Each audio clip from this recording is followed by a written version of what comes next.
next set of tutorials is about editing blocks and manipulating them, and we've touched on some of that stuff with how to break them down. So long story short, you can break them down and do things you want to them, then recreate them and override the same file. So if we wanted to do that, we could with this Motu too. The better way, the better and more proper way, the way that AutoCAD technically wants you to do it nowadays, is you just double click on it and you go into the edit block definitions. Any block that you have in your drawing, you can double click on it, and then you can go in and you can click OK.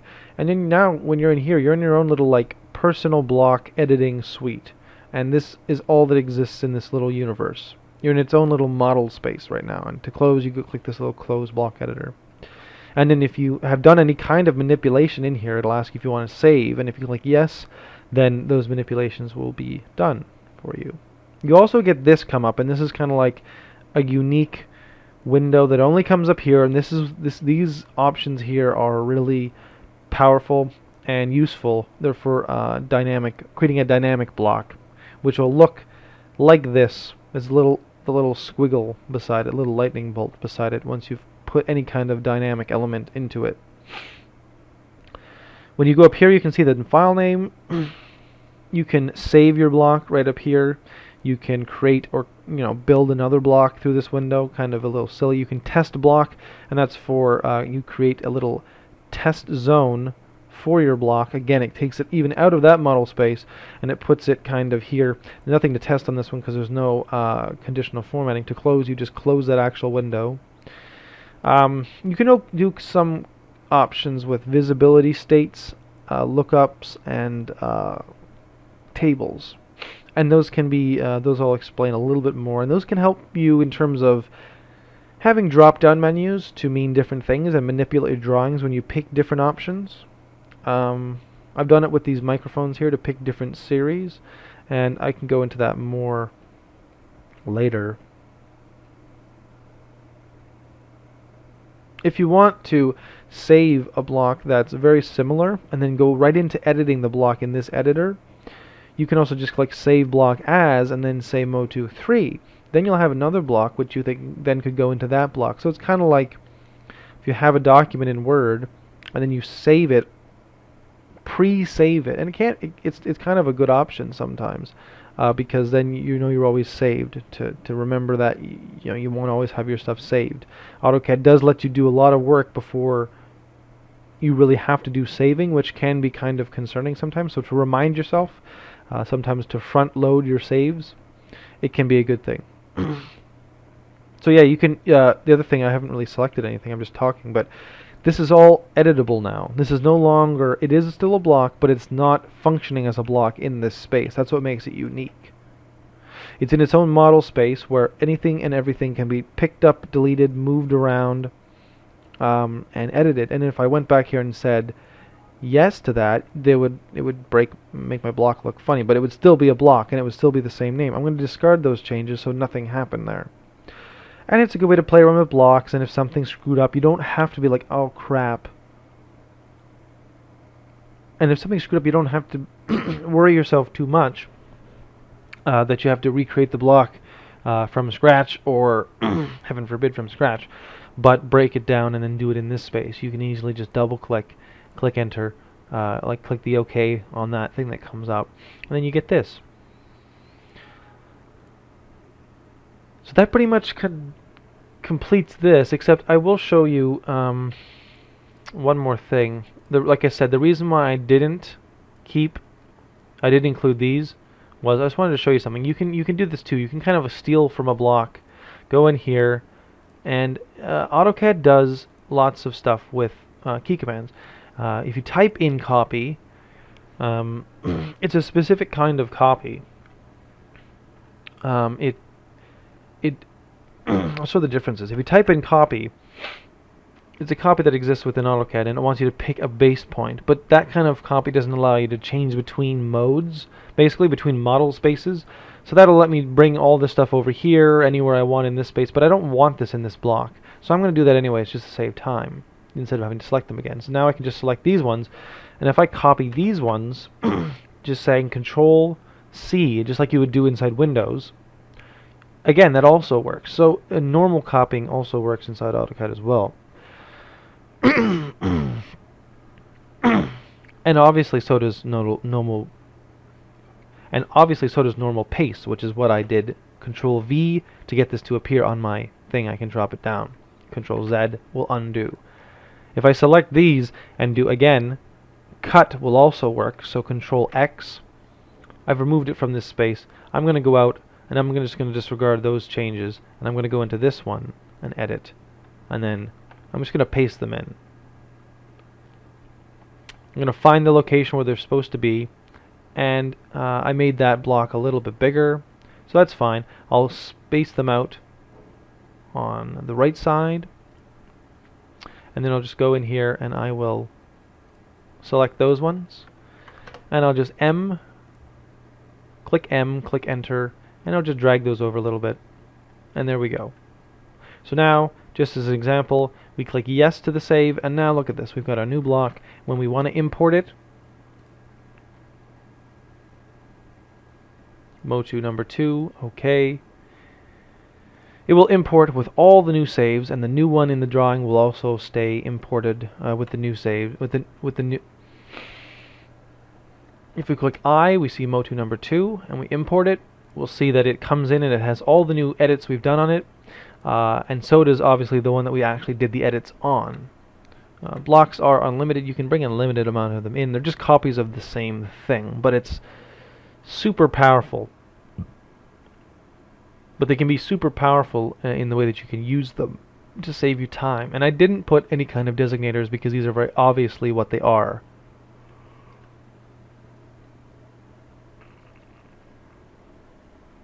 Something that's worth mentioning, the reason why I created the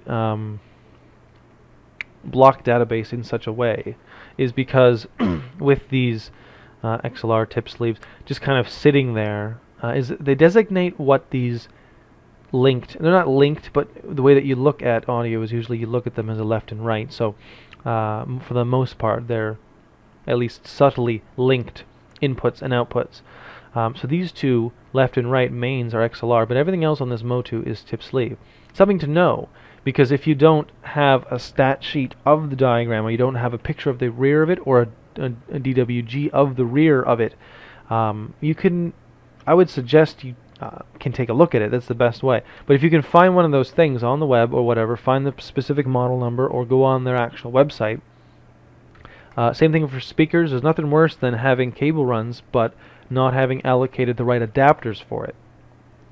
So the idea being, and I know these obviously would not be really something that wanted to go together, but the idea holds true, is I just made it so that lines would designate the so I'm just going to delete that for a second because we don't really need it in the board, and we'll just bring in our main soundboard right here for a sec. So we've lined that up nicely, and that's why I said, like, you can either line it up at the top if this distance is always the same, or if this distance here between here and here is the same, so that I just easily put it in. I don't even have to move it after that. And this is what I'm talking about. Like, these boards are big. They got lots of imports.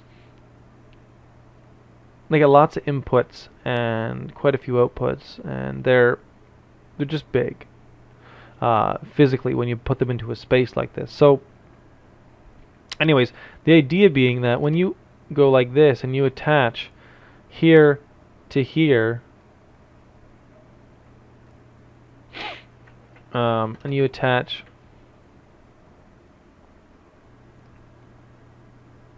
the point being is when you attach here from this one pick point to the other side, let's say we attach both, because obviously it would be, or most likely it would be. So line, that's L, enter, it's like the very first command you learn in AutoCAD. So this point to that point. You get nice straight lines, it gets nice and easy to kind of go across, and like, it doesn't look like much, but even putting those two lines in there, it shows obvious intent to connect those two together. And when you put it in a model space and you get it to the right, like, you know, orientation, when you get into boards that are this big, you might have to break them up or put them over a different number of pages. Or the point is, again, it's not realism. So if you don't end up using all your inputs, which you probably, I mean, you may, not at Ryerson. This isn't the Ryerson board. So just to get an idea, like a Ryerson board, like the Abrams board is pretty much like this, like much smaller, you know, almost the same size as my Motu. So like this is kind of like a higher end board, just like lots of space on it. And yeah, creative, I don't know, building might not be done with that, or you just put it on high resolution paper. But the point is, it's just the number of inputs that are on there. But you wouldn't have to include them all. If you don't use them all, you can just get rid of some, you know, or you could skip inputs. All you're showing is very simple truths, that main left goes into the input 1 on this board. You know, it may not. It may go it may not. It may go into input 40 or 41 or, you know, whatever. It doesn't really matter. And it's something that can be easily manipulated just by taking this and dragging the whole thing down there. Even if you've got inputs attached on there, you just drag that whole side of the diagram and shift them around. So even once you've built these things, they're quite customizable and forgiving that way. And the blocks tend to be pretty forgiving in general. So to go back to this, the reason why I created just quickly it this way, and it might be a bit confusing, I don't know. It worked for me. So like when you see that these here are attached, when you see that this here is attached, depending on what you see on either side, let's just say this says XLR2. This block is XLR, and I just put the 1 to designate it. But let's say I put XLRs all the way down, so this said XLR here. You'll realize right off the bat that this side of this Motu doesn't support XLR. So you're going to have to get an adapter in there, obviously. And I mean, either you could an adapter icon that just kind of throws itself in there, or what I tended to do is, if I saw XLR when I was building my system, and by building I mean building through AutoCAD, like you're putting it together and you're physically seeing it for the first time in kind of a conceptual way, the way that you're going to put things together and chain things together, you'll answer a lot of your own questions, and you'll solve with a little bit of creative thinking your own problems way before you get into this space and are on the actual clock. You'll do this from the comfort of your own computer chair or your own couch if you're working this on a laptop. So you see XLR, you know that this is a cable run, obviously, but it's a standard cable run, no adapters needed. This one would be tip sleeve XLR, so you're going to have to either get a weird cable run, a weird cut cable run, or just some kind of an adapter, which again doesn't sound like a big deal, but it can be. If you're running it, you know, worst case scenario, you know, you have to kind of run out and get another adapter. That's still killing your time. You want to have, if you're renting anything, or if you're tracking down stuff that's RTS stock that's gone missing, then yeah, you definitely want that one, that either the load-in time or the rental time when the rental comes in. You want it to be smooth, and you want them to rent all the stuff to you and send it all in one big slew. Cables, adapters, speakers, effects units, amps and all in one big go, even soundboards. So that pretty much is an overall view of how one goes about creating a block in this database and understanding how I've put this together and how I intend it to be read. So this takes us to the end of our little tutorial section, and I hope that this has helped at least a couple people in finding new and interesting ways to run their programs.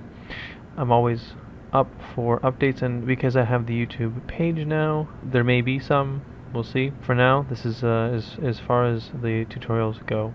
So thank you again, and see you next time.